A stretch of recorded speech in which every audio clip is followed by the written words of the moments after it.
pessoal, eu sou a Larissa, uma das colaboradoras do Minha Visão do Cinema, e hoje eu tô aqui pra conversar com vocês sobre Frozen 2. Eu acredito em você, Elsa, mais do que em qualquer coisa. Se tem alguém que pode salvar a Arendelle, é você.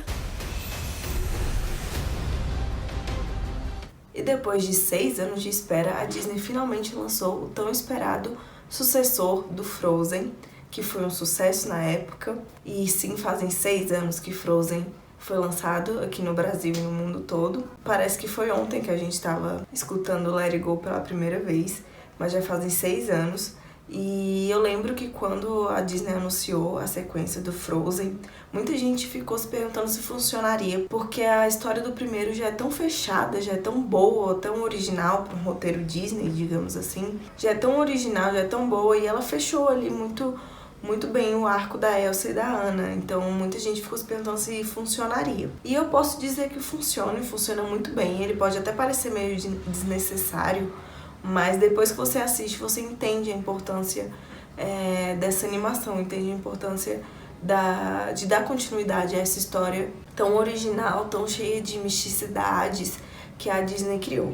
E dessa vez, em Frozen 2, a história é um pouco mais focada na Elsa. Ela é a principal do primeiro também, mas ela rouba muito a cena nesse, porque é ela que cria, né, a história do filme. Ela tá indo atrás das origens dos seus poderes, ela quer saber por que ela tem e a Anna não tem, da onde que vem, o que isso influencia na vida ali daquela aldeia que ela precisa tomar conta, que ela é rainha. Então é a jornada da Elsa em busca da sua origem, da sua independência também. E dessa vez a Anna fica um pouco mais de lado. Eu acho que no primeiro ela aparece um pouco mais, ela tem um pouco mais de importância, digamos assim. E nesse ela fica um pouco mais de lado. Ela ainda tá naquele discurso de apoiar a Elsa, delas serem irmãs e não esconder nada uma pra outra. Mas a Elsa tenta fazer ela entender de que essa busca é muito pessoal, é muito dela, e a Anna não precisa estar com ela em todos os momentos. Inclusive, isso deixa a Anna um pouco chata nesse filme, digamos. Chata não seria tanto a palavra assim, mas ela fica um pouco mais apagada, fica um pouco mais chato o ritmo da história, a parte da história da Anna, porque ela tá com o mesmo discurso sempre. E nem o Kristoff, que é o par romântico da Anna, que eles eram super bonitinhos no primeiro filme, e dessa vez não tá tão bem construído, e isso justamente por conta da Anna. A Anna tá muito mais apagada nesse filme, as partes dela são mais arrastadas, são mais repetitivas. O Kristoff ganha um pouco mais de tempo nesse filme, a parte musical dele é muito legal, é muito engraçada. E ele tá ali tentando chamar a atenção da Anna, tentando dar um passo a mais na relação deles. E parece que a Anna não liga muito. Então, fica um pouco chata ali essa parte da Anna. E a gente entende que é porque a Anna sempre sofre muito também com os poderes da Elsa. Não é só a Elsa que sofre. Mas nesse filme eu acho que já era pra ela ter entendido de que a Elsa é independente e ela precisa buscar as origens dos poderes dela sozinha. E Frozen 2 acrescenta muito na história das duas irmãs, da história das aldeias, a história dos pais delas e tudo que envolve ali, por que eles são uma família real, por que a Elsa tem esse poder. E é uma história muito diferente. Eu não achei que eles fossem tomar esse rumo na história, porque é uma história muito mística, mexe com os elementos da natureza, mexe com a história nativa dos americanos nativos, tem essa referência, né, os americanos nativos. E aí, quando tudo isso junta para explicar a origem dos poderes da Elsa, é muito interessante. Só que, pra mim, o problema dessa história são as crianças, porque é um filme infantil ainda, né? A animação, eu sei que a animação tá perdendo. A gente tenta quebrar esse paradigma de que é só coisa de criança, porque a gente sabe muito bem que não é. Tanto que Frozen 2 eu achei a história um pouco complexa para uma criança de 5, 6 anos, mais ou menos, entender toda a sua importância, todas as suas referências. E eu acho que isso pode prejudicar o filme pro público infantil. Ainda bem que o público infantil tem um Olaf, que o Olaf é o alívio cômico do filme, todo mundo sabe. Até teve gente que não gosta, tem gente que não gosta muito da participação do Olaf desde o primeiro filme, mas eu acho ele muito importante, principalmente pro público infantil, porque ele tem aquele diálogo descritivo, né? Ele explica de uma forma mais fácil o que tá acontecendo.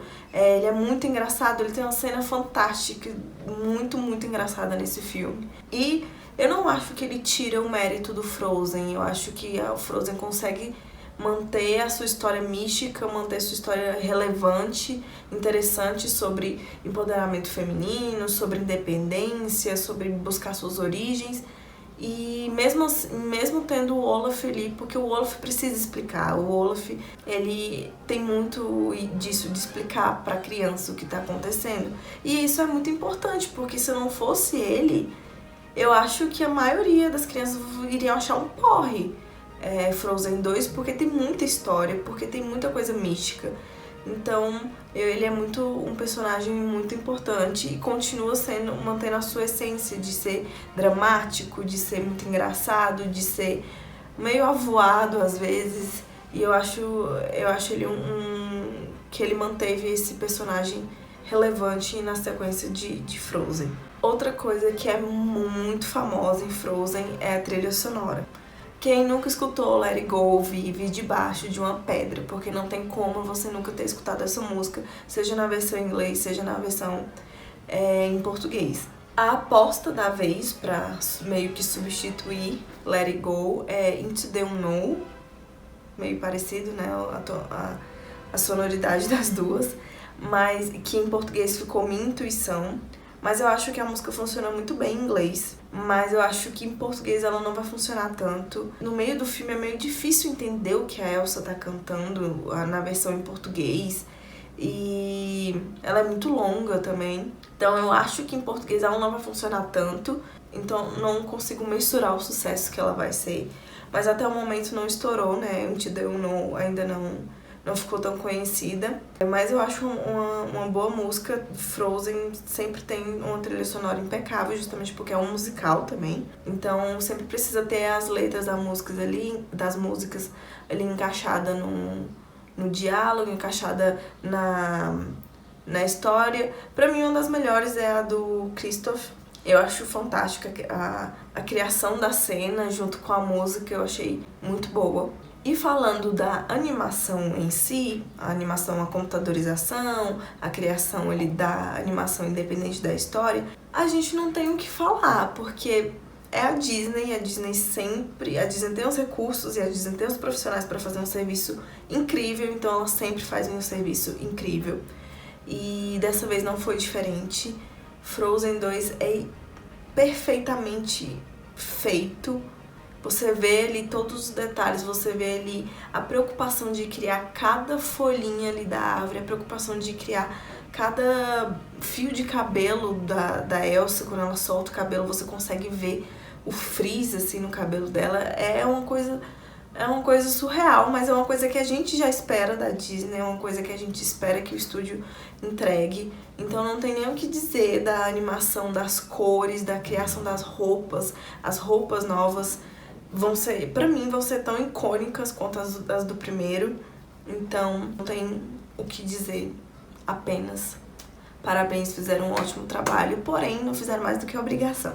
Então, para encerrar essa crítica em vídeo, Frozen 2 é uma versão um pouco mais adulta da história de Frozen, mas ainda tem uns elementos infantis que nós adultos gostamos também. Então é uma versão um pouco mais adulta, ela não é desnecessária como muita gente achou que poderia ser quando anunciaram a sequência. Ela acrescenta muito a história da Elsa e da Anna e de todo aquele universo Frozen que depois desse filme a gente sabe que tem a capacidade de expandir muito. Então é uma coisa que a Disney, você consegue ver o cuidado na criação da história, porque não é só, vamos fazer uma sequência porque o primeiro filme teve uma bilheteria incrível, porque esse filme também tá tendo uma bilheteria incrível, ele mal chegou no Brasil e já tem milhões, se não já chegou a 1 bilhão, eu acredito que sim. Então não é só o dinheiro, óbvio que dinheiro importa, a gente sabe disso, mas também é o crescimento da história, é o crescimento do universo do Frozen, é o crescimento da Disney como uma potência adolescência que continua criando histórias sobre sonhos, sobre independência, sobre empoderamento, que são muito importantes, principalmente para as crianças assistirem, principalmente para as meninas assistirem. Então eu saí muito inspirada de Frozen. Você sai com a sensação de que você quer saber quem você é, por mais clichê que isso pareça, mas eu acho que isso é uma função do filme que cumpre muito bem. Então, por conta de todas essas questões, Frozen merece a nota 9,5. Esse meio tirado é só por conta da parte da Anna, que não se encaixou muito bem nessa história. É isso, espero que vocês tenham gostado da minha crítica, ou não gostado também, não tem problema. Pode comentar aqui com a gente o que você achou dessa sequência, se foi o que você esperou, se você esperava uma coisa a mais, ou se você quer um Frozen 3, porque pode ser que aconteça. Então, espero que vocês tenham gostado. Não esqueça de nos seguir nas nossas redes sociais, @minha visão do cinema. E é isso aí. Até a próxima. Tchau!